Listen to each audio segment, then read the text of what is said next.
Welcome back. And if you're new here, I'm so glad you found your way to Snoozy Facts. This is a quiet space where curiosity meets calm. And every episode is designed to help you relax, unwind, and maybe learn something new before you snooze. Tonight's journey is a little different. We're exploring time itself. Not just clocks and calendars, but the strange, mysterious ways time bends, loops, and sometimes disappears. We'll drift through the science of time travel, the paradoxes that puzzle physicists, and the soft edges of time in dreams, memory, and nature. So whether you're watching on TV, listening in bed, or just letting your thoughts wander, let this be your gentle guide through the quiet corridors of time. Now, let's begin.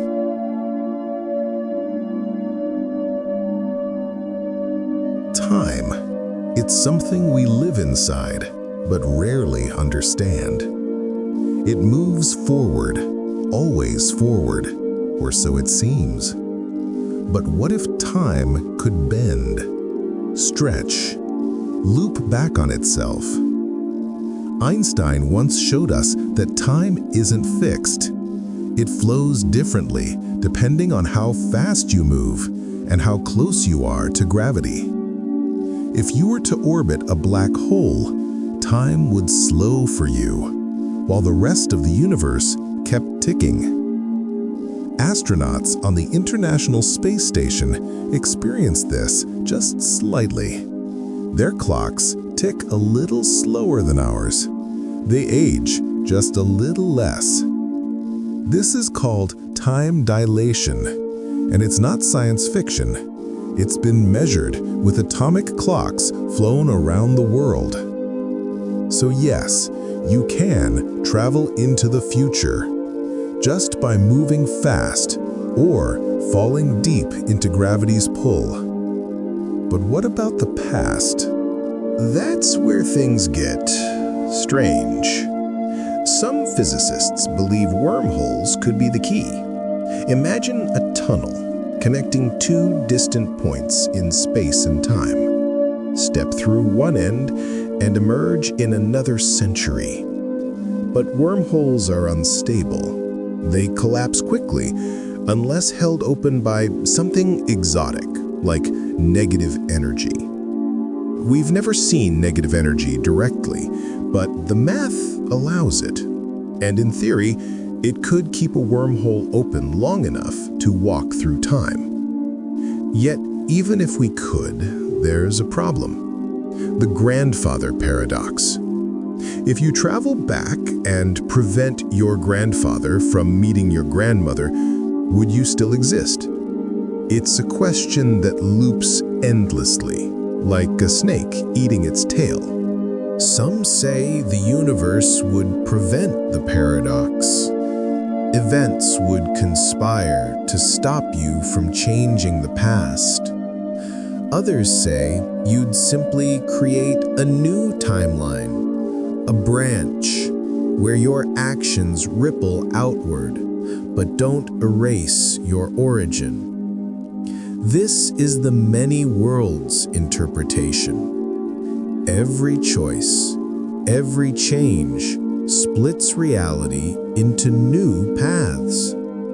In this view, time travel doesn't break the rules, it just rewrites them. Some physicists believe time isn't a straight line, but a loop, a curve that folds back on itself. This idea leads to something called a closed time-like curve, a path through space-time that returns to its own beginning. If you followed this curve, you'd arrive where you started, not just in space, but in time. It's a strange concept, but the math allows it under certain conditions. In these loops, cause and effect blur. You might receive a message from your future self, or find yourself doing something because you already did it. This is called a causal loop, a self-fulfilling cycle where the past and future feed each other. Imagine writing a book because you found it in a library, and later placing it there so your younger self can find it. Who wrote the book? You or the loop? These loops don't break physics, but they challenge our intuition. They suggest that time might be more flexible than we thought. Some stories explore this idea. A person receives a warning from the future. They act on it and become the one who sends the warning. No paradox, just a loop. But loops can be fragile. A small change could unravel the cycle. That's why some theories suggest the universe resists paradox. It nudges events to preserve consistency. This is called the Novikov self-consistency principle. It says, if time travel is possible, then only actions that preserve the timeline can occur. You can't kill your grandfather because something will stop you. Not fate, but physics. It's a comforting idea that the universe protects its own story. But not everyone agrees. Some believe the timeline can be rewritten, that history isn't fixed. They point to quantum mechanics, where uncertainty rules, where particles exist in many states until observed. In this view, time travel might create new realities, new branches where different outcomes unfold. You don't change your past, you create a new one. Long before physics tried to measure time, humans tried to feel it. They watched the sun rise and fall, the moon wax and wane, the seasons shift like breath. Ancient calendars were carved into stone, etched into bone, aligned with stars. The Mayans tracked time in cycles, not just days and years, but great cosmic rounds spanning thousands of years. To them, time wasn't a line, it was a spiral. The Egyptians used shadow clocks and water clocks to measure the passing of hours, but even then, they knew time could feel different depending on what you were doing. And that's still true today. When you're bored, time crawls. When you're in flow, it vanishes. This isn't just a feeling. Your brain actually processes time differently, depending on attention, emotion, and memory. Moments filled with novelty feel longer in hindsight, but in the moment, they pass quickly. This is why childhood summers felt endless, and adult years feel like they vanish. Your internal clock isn't a single mechanism. It's a network, a rhythm of neurons, hormones, and heartbeat. There's a region in your brain called the suprachiasmatic nucleus. It sits just above the optic nerves and keeps time by sensing light. It tells your body when to sleep, when to wake, when to release melatonin, and when to dream. But even this clock can be fooled. Jet lag, night shifts, screens at midnight, all of them confuse your inner rhythm. And when your rhythm slips, so does your sense of time. You might feel out of sync, like the world is moving too fast or too slow. In deep meditation, time can dissolve completely. Minutes feel like hours or vanish in a blink. Some people describe timeless moments during near-death experiences or intense awe, as if time paused to let them feel. So maybe time isn't just something we measure. Maybe it's something we live through differently each day. Time isn't just something humans track. Nature keeps its own clocks. Birds migrate across continents, not by maps, but by internal calendars.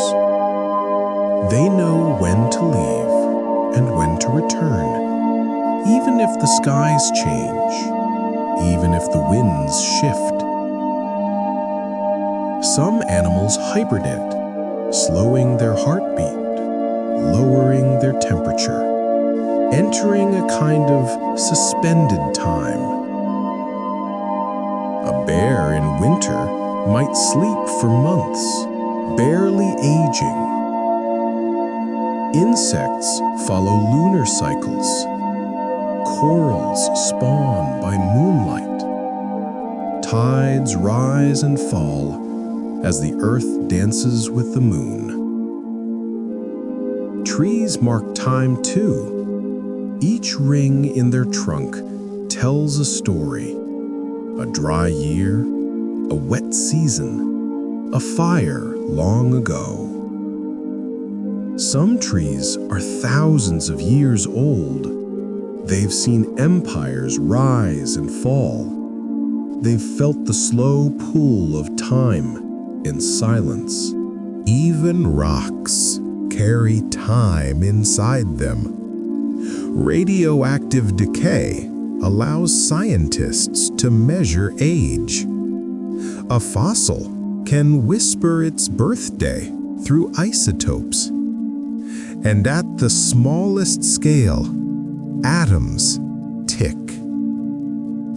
The most accurate clocks we have use the vibrations of cesium atoms. They're so precise, they'd only lose 1 second every 100 million years. These atomic clocks define our seconds, our GPS, our internet. Without them, planes would drift, satellites would misalign, time would lose its grip.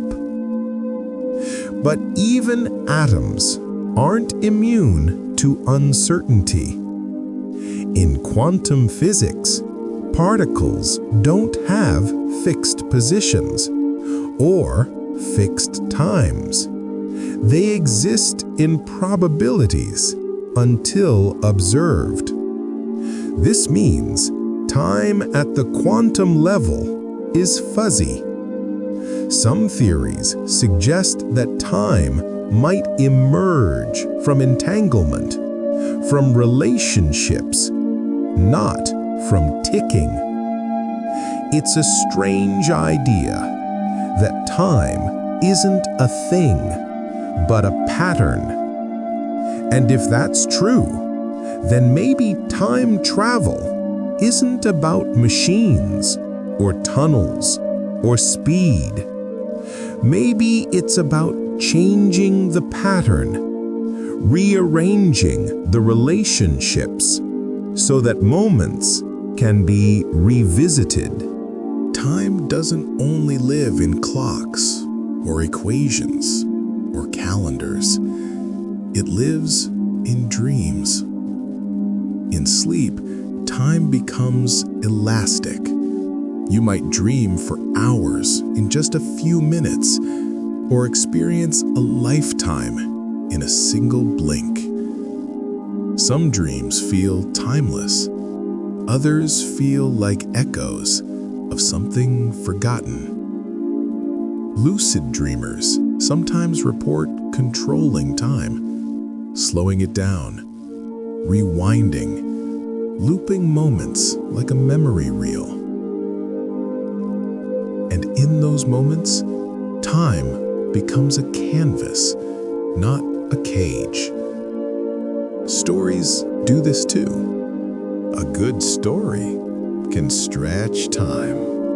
A single sentence can carry centuries. Think of tales where characters leap through time, fall asleep for 100 years, or wake up in a future they don't recognize. These stories aren't just fiction. They're reflections of our deepest questions. What if we could undo a mistake, relive a perfect day, skip the hard parts, or pause the beautiful ones? Memory plays tricks with time too. You might remember a moment so vividly it feels like now, or forget a year that passed in a blur. Trauma can freeze time. Joy can dissolve it. And nostalgia is time travel of the heart. It lets you visit old rooms, old songs, old versions of yourself. Sometimes you're not sure if you're remembering or dreaming. And maybe that's the point. Time isn't just a measurement. It's a feeling, a rhythm, a story we tell ourselves. Some physicists believe time might not be fundamental, that it's emergent, like temperature, a property that arises from deeper laws. If that's true, then time travel might not be about machines, or speed, or tunnels. It might be about perspective, about how we arrange moments and meaning. Maybe every memory is a kind of time travel, every dream a portal, and every story a loop. So tonight, as you drift into sleep, let time soften. Let it stretch and fold and flow. You don't need to understand it. Just feel it. Let your thoughts wander through wormholes and paradoxes, through ancient calendars and quantum fuzz. Let your breath slow, like a clock winding down. And if you dream of time travel, don't be surprised. You've already been traveling all your life.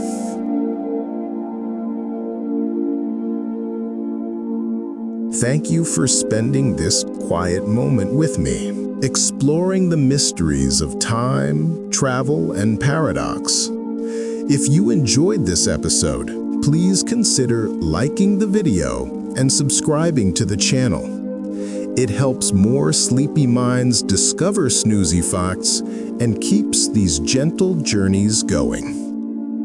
You can also explore the Start Here playlist to find more calming episodes designed for relaxation, curiosity, and sleep. As always, learn something new before you snooze. And now, let your breath slow, let your thoughts drift, and let the universe keep ticking while you sleep. Good night.